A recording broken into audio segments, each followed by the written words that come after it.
اعوذ باللہ من الشیطان الرجیم، بسم اللہ الرحمن الرحیم۔ آج جو ہمارا ٹاپک ہے وہ ہے ڈفرینس بٹوین فیبینزم اینڈ فیوڈلزم۔ سب سے پہلے ہم دیکھتے ہیں فیبینزم کیا ہے۔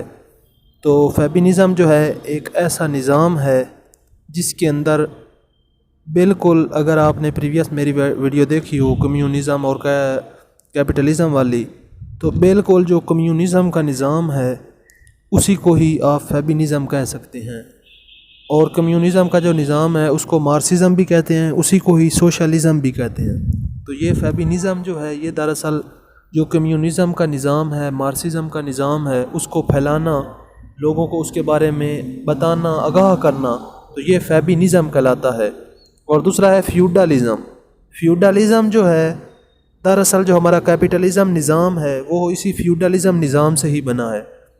پریویس جو ورلڈ تھی، پریویس لوگ تھے، اس دوران جو ہے یہ فیوڈلزم کا کنسیپٹ تھا۔ اس میں یہ تھا کہ جتنے بھی یہودی تھے جو حکمران بنتے تھے، جن کو حکومت ملتی تھی، تو وہ یہ خیال کرتے تھے کہ یہ جو ان کو حکومت ملی ہے، جو رولر بنا ہے، جو حکمران بنا ہے، وہ جناب اس کو چرچ والا سلیکٹ کرتا ہے، چرچ کے اندر جو پادری ہے وہ اس کو سلیکٹ کرتا ہے۔ اس لیے وہ اپنی مرضی کے مطابق جو ہے، یعنی کہ اپنے متحد لوگوں کو سلیکٹ کرتا تھا خود رولر سلیکٹ ہونے کے بعد۔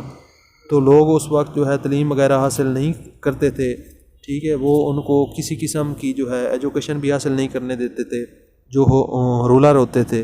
رولر ہمیشہ جو ہے وہ چرچ میں سے ہی کسی کو سلیکٹ کیا جاتا تھا، مذہبی بندے کو ہی۔